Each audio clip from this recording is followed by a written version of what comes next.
प्रेम से बोले विश्वकर्मा बाबा की।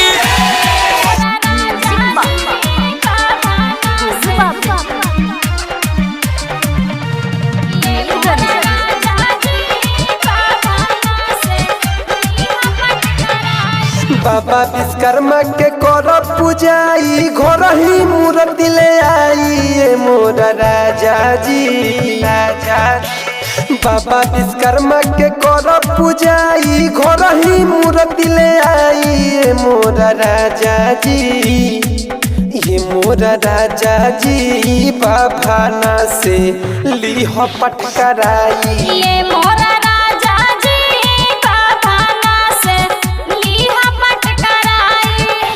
बाबा विश्वकर्मा के कर पूजाई घर ही मूर्ति ले आई ये मोर राजा जी।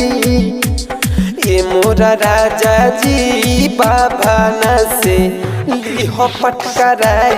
ये मोरा राजा जी बाबा ना से लीह पटकराई। ये मोरा राजा जी। चैलेंज रिकॉर्डिंग स्टूडियो मोटर चौक छावड़ा दाना। बाबा ना से ये मोरा राजा जी बाबा लीह पटकराई। साल भर पसैयाई हो आवेला त्योहार हो। केहू नहीं भूले पूजे सगरो सहना सार हो। सगरो सहना सार हो। साल भर पई हो सैया आवेला त्योहार हो। केहू नहीं भूले पूजे सगरो सहना सार हो। आमा जी है थाली सजाई हो आरती दिखाई ये मोर राजा जी। ये मोर राजा जी बाबा ना से लीह पटकराई। ये मोरा राजा जी बाबा ना से लीह पटकराई। ये मोरा राजा जी गोलू बाबा मीरगंज।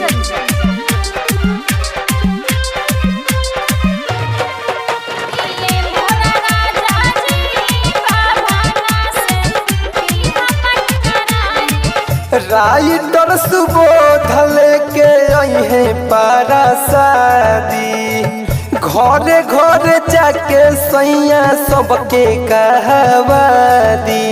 सबके कहवा दी। राइटर संतनु लेके आई है पारा शादी। घरे घरे जाके सैया सबके कहवा दी। राजा सदमली सिरवा झुकाई श्रद्धा दी है बुराई ये मोर राजा जी। ये मोर राजा जी बाबा ना से लीह पटकराई। ये मोरा राजा जी बाबा ना से लीह पटकराई। चैलेंज रिकॉर्डिंग स्टूडियो मोटर चौक छावड़ा दाना।